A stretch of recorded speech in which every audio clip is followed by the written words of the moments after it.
Film ini diawali dengan memperkenalkan seorang dokter muda bernama Camilla yang sedang merawat seorang pasien lanjut usia. Tak hanya ia seorang, Camilla bekerja bersama dokter senior bernama Herman dan seorang perawat bernama Audil.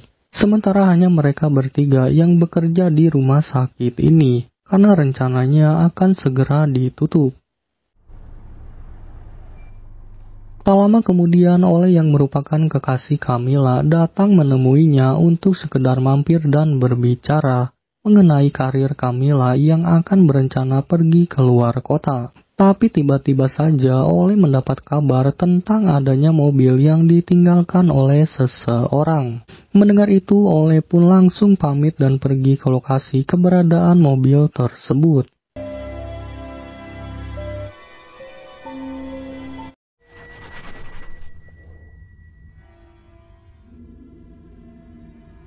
Melihat kendaraan yang telah tertutup salju, Ole menduga jika mobil ini telah ditinggalkan sekitar 3 harian. Merasa jika pemiliknya hilang di sekitar pegunungan ini, Ole pun lantas pergi menelusuri area di sekitar tempat ini.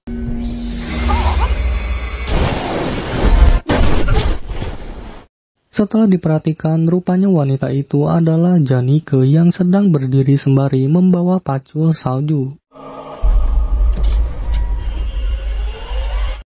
Melihat wanita itu mendadak pingsan, Ole pun lantas membawanya ke rumah sakit di kotanya dan memberitahu Camilla tentang kondisi Janike yang terlihat memprihatinkan, seperti orang yang telah mengalami hal buruk. Setelah mendapat perawatan, beberapa petugas polisi langsung menanyai pernyataan Janike tentang apa yang telah terjadi kepada ia dan teman-temannya. Janike menjelaskan secara detail kepada mereka, hingga sampai keempat teman-temannya tewas oleh psikopat salju di dalam hotel. Dan kini jasad mereka berempat berada di dasar jurang bersama dengan pria tersebut. Dan untuk memastikan pernyataan Janike, para polisi itu pun lantas pergi ke dasar jurang dan hanya menyisakan seorang polisi muda bernama Severe untuk berjaga-jaga terhadap Janike. Karena mereka curiga ada yang tak beres dengan wanita tersebut.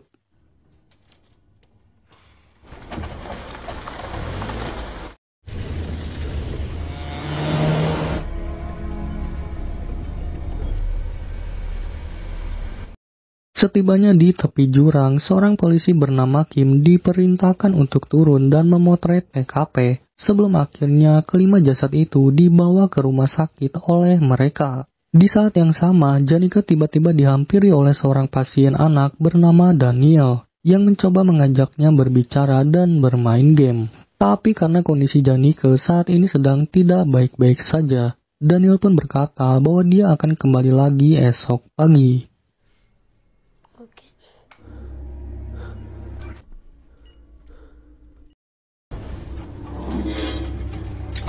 Setelah kelima mayat itu dimasukkan ke dalam mobil, Sheriff Einar meminta 2 orang rekannya untuk segera pergi ke hotel yang dikatakan oleh Janike. Dia pun meminta bantuan untuk menangani kasus ini, tapi karena sudah malam, mereka meminta Einar untuk menangani kelima mayat itu terlebih dulu, karena mereka hanya bisa datang esok pagi.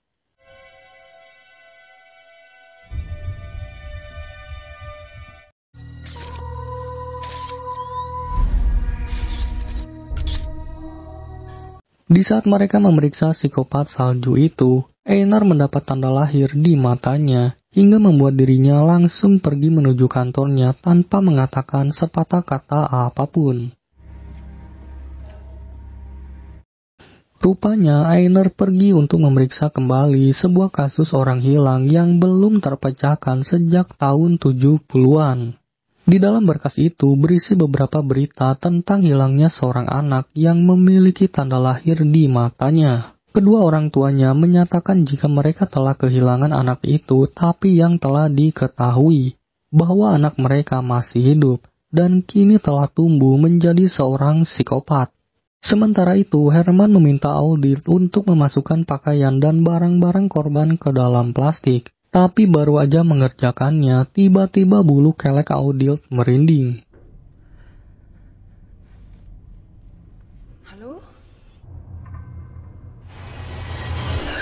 Dan ternyata itu hanyalah Sphère yang sedang jatuh cinta akan kecantikan Audil. Dan ia bermaksud menemuinya bertujuan agar bisa lebih dekat lagi dengan wanita itu.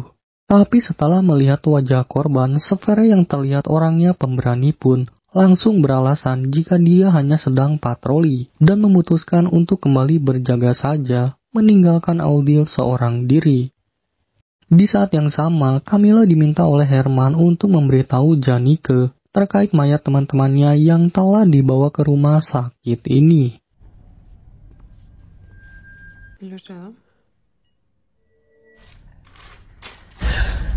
Dalam keadaan trauma, Janneke pun memberanikan diri untuk melihat satu persatu teman-temannya hingga membuatnya sedih dan merasa bersalah, terutama Morten yang telah berkorban untuk dirinya.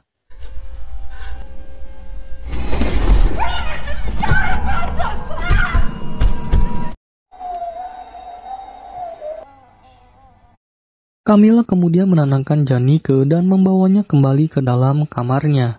Tapi tiba-tiba Herman memberikan obat bius kepada Camilla dan berpesan agar tidak mengajak Janneke kembali keluar sampai kondisinya benar-benar pulih.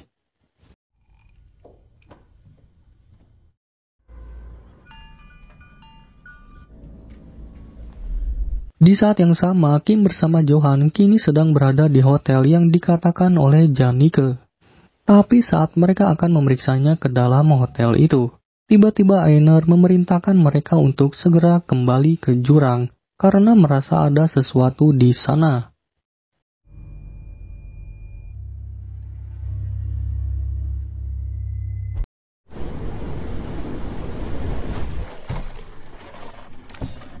Johan yang turun ke dasar jurang pun mencoba untuk masuk lebih jauh ke dalam sana. Hingga sampai akhirnya ia menemukan banyak sekali mayat telah membeku. Dan tak lain, mayat itu adalah para pendaki yang menghilang karena telah menjadi korban psikopat salju itu. Sementara itu, Audil yang akan melepas pakaian psikopat salju tiba-tiba mendapati hal aneh.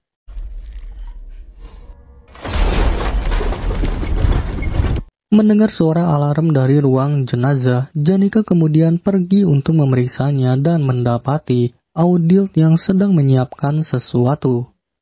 Ternyata Dr. Herman sedang mencoba untuk menyelamatkan psikopat salju dengan menggunakan alat pemicu jantung, membuat Janneke tiba-tiba histeris dan berusaha mencegah tindakan mereka.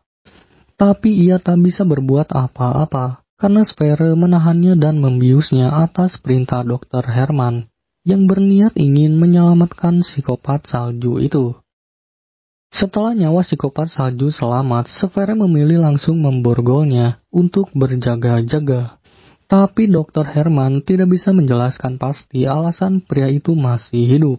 Dia hanya mengatakan jika pria itu mengalami hipotermia.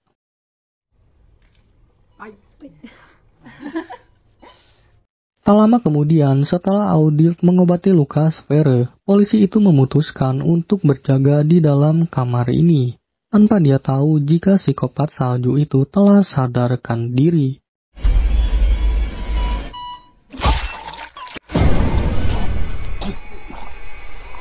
Sempat mendengar suara jatuhnya barang, Audil memilih untuk segera membersihkan dirinya, karena ini adalah waktunya untuk pulang. Tapi saat dia keluar dari ruangan ini, tiba-tiba lampu di lorong rumah sakit padam. Setelah Audil menyalakannya kembali, tiba-tiba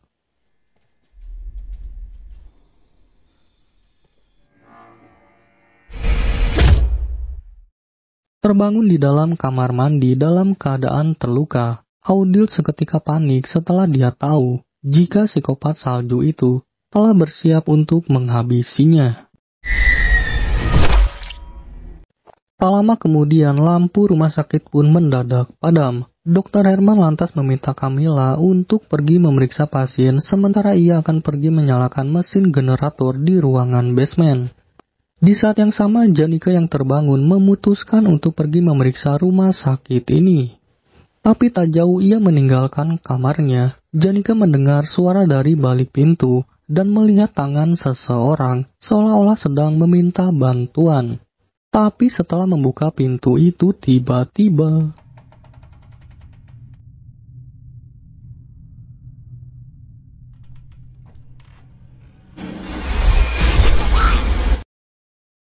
ternyata itu hanyalah mimpi buruk dan kenyataannya kini Janike sedang dalam keadaan terikat di atas ranjang. Sementara itu Camilla mendapati tas Aldild yang tergeletak di lantai. Kemudian ia pergi memeriksa ke dalam ruangan karyawan hingga sampai akhirnya Camilla menemukan Aldild yang telah tewas secara mengenaskan.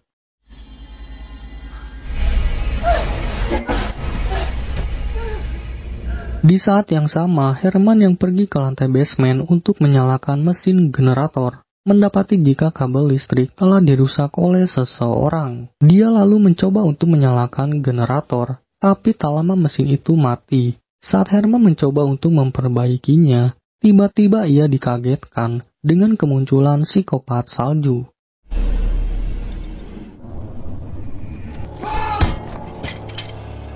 Herman yang ketakutan pun lantas berusaha untuk melarikan diri, tapi dia malah disoledat karena terburu-buru, dan kemudian sedangkan Camilla yang sedang mencoba untuk menghubungi Ole tiba-tiba mendengar suara langkah kaki, hingga membuatnya langsung bersembunyi.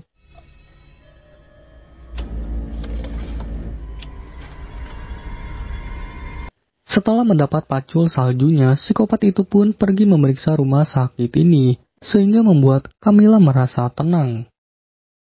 Di kantor sheriff, Einar kembali memeriksa rekaman pernyataan orang tua psikopat salju yang menegaskan jika anak mereka benar-benar hilang. Einar merasa ada yang janggal dengan pernyataan tersebut, karena setelah anak mereka hilang, muncul kejadian aneh yang mengganggu operasional hotel mereka. Hingga sampai akhirnya membuat kedua orang itu meninggal secara mengenaskan. Dan untuk memastikan berita tentang kematian mereka, Einar kemudian menemui seorang tenaga medis bernama Haldor yang menangani kematian mereka. Haldor memberitahunya bahwa kedua orang tua itu ditemukan tewas setelah hotel terbakar, bukan terkena longsoran salju, seperti apa yang ada dalam laporan polisi. Haldor pun memberitahunya bahwa sebenarnya anak mereka tidaklah normal, karena tiba-tiba hidup kembali setelah dinyatakan meninggal saat masih kecil.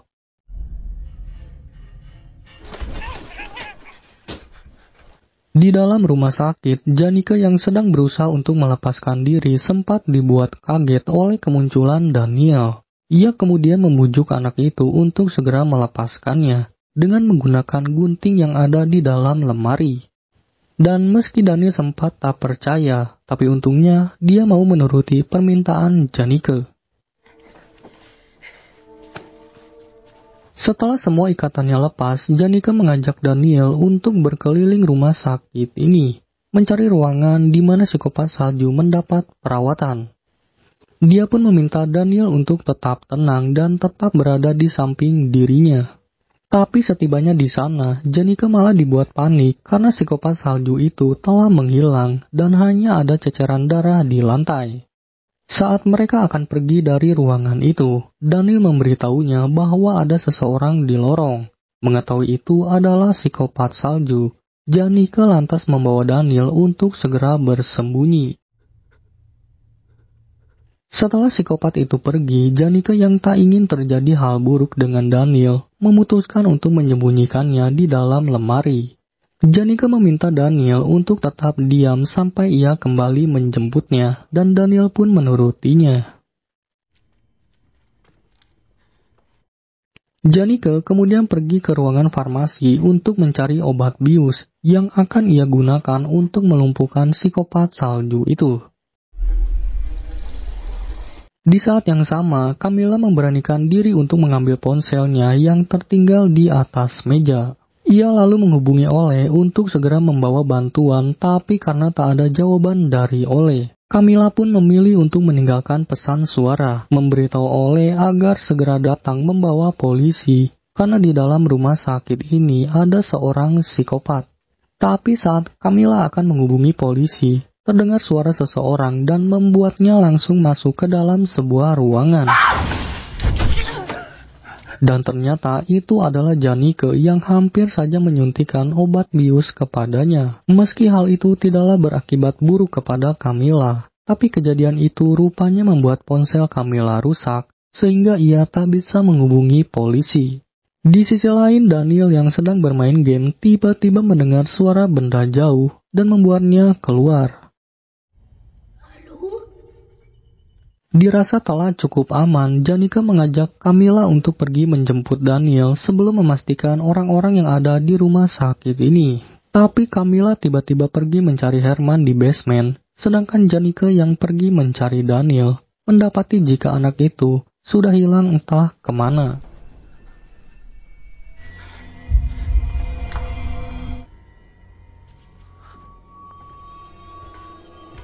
Menyadari adanya seseorang berjalan ke arah dirinya, Camilla lantas masuk ke dalam kamar mayat dan di sana, ia bersembunyi dengan cara bergelantungan di bawah ranjang mayat. Tapi karena besi itu tak kuat menahan beban tubuhnya, Camilla pun akhirnya terjatuh dan membuat psikopat itu sadar dengan keberadaan dirinya.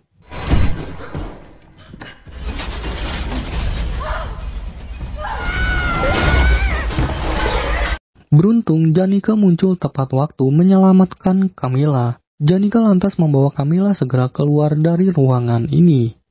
Tapi setelah mereka mengunci psikopat itu dari luar, tiba-tiba saja Daniel muncul mengagetkan mereka berdua.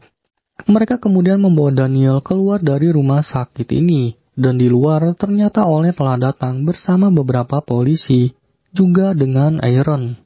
Dalam keadaan panik, Janika langsung membuka bagasi mobil polisi dan berusaha mencari senjata di dalamnya.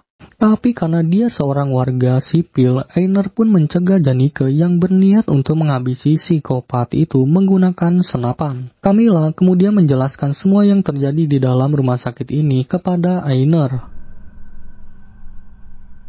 Setelah itu, Camilla bersama Janika dan satu petugas polisi yaitu Johan menunggu di dalam mobil. Dan di saat yang sama, orang tua Daniel datang untuk menjemput anaknya. Sementara itu, Ole bersama Einar dan Kim masuk ke dalam rumah sakit dengan membawa senjata. Dan mereka pergi menuju kamar mayat untuk memastikan keberadaan psikopat salju itu.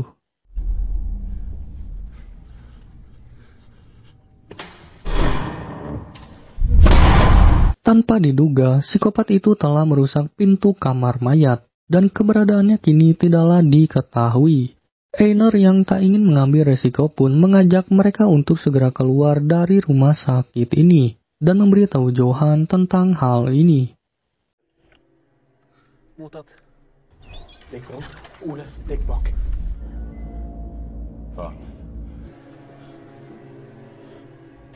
Di saat mereka akan keluar, Kim mendapati Sverre yang tergeletak di lorong rumah sakit ini, dan membuat pria itu mendekat untuk memeriksa kondisi Sverre. Tapi siapa sangka, ternyata itu adalah jebakan yang dibuat oleh psikopat salju.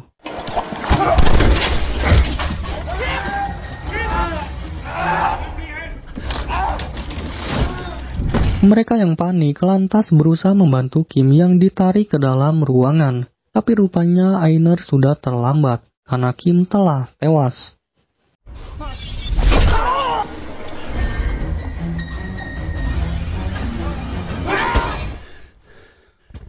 Mendengar suara tembakan, Johan pun berusaha menghubungi Einar untuk memastikan keadaan mereka. Tapi setelah berulang kali melakukan komunikasi, ternyata tak ada jawaban apapun. Janika kemudian mengajak mereka untuk segera masuk ke dalam rumah sakit, tapi tiba-tiba Johan pun tewas oleh psikopat salju itu. Janika lantas meminta Camilla untuk mengambil senjata Johan yang terjatuh di dekat dirinya.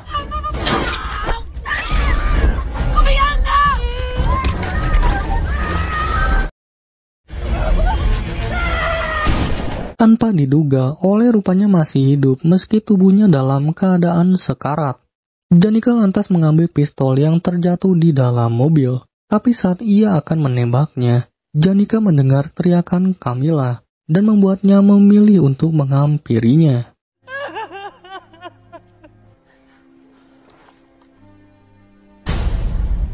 Tanpa diduga, psikopat salju itu menghilang entah kemana. Janika yang kesal lantas berusaha mencarinya, tapi yang dia temukan hanyalah jejak darah yang mengarah ke pegunungan.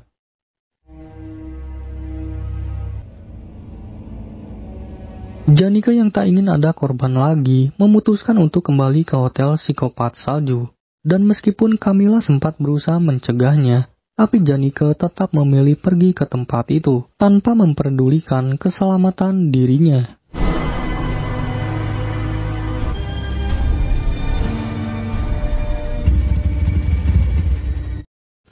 Setibanya di hotel, rupanya psikopat salju itu belum sampai di sana. Kemudian Janika menulis nama teman-temannya di buku tamu termasuk dirinya.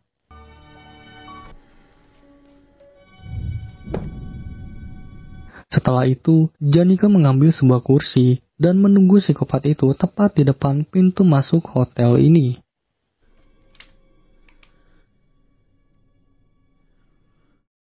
Tapi tanpa disadari, Janika rupanya telah tertidur semalam. Dan di keesokan paginya, Janika mendapati pintu depan yang sudah terbuka, bersama dengan jejak salju di lantai hotel ini. Dan kemudian inilah yang terjadi.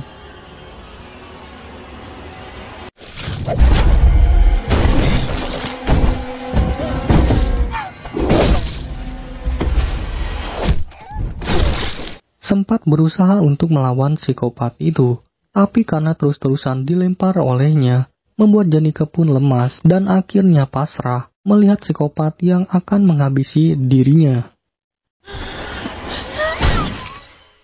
Ternyata tembakan itu berasal dari Camilla yang datang membawa senapan, tapi karena hanya mengenai jarinya, psikopat itu pun kembali menyerang Camilla hingga membuatnya terlempar keluar hotel. Tak ingin lagi seseorang menjadi korban karena menyelamatkan dirinya. Dengan sekuat tenaga, Janika meraih pacul salju dan langsung melemparnya tepat mengenai tubuh psikopat salju itu. Film pun diakhiri dengan selamatnya mereka berdua. Tapi untuk memastikan psikopat itu benar-benar tewas, Janika pun mengambil senapan dan langsung menembaknya. Jadi itulah alur cerita film The Culprit tahun 2008 ini. Semoga kalian mengerti dengan apa yang disampaikan. Mohon maaf bila masih ada kekurangan. Dan sampai ketemu di video selanjutnya.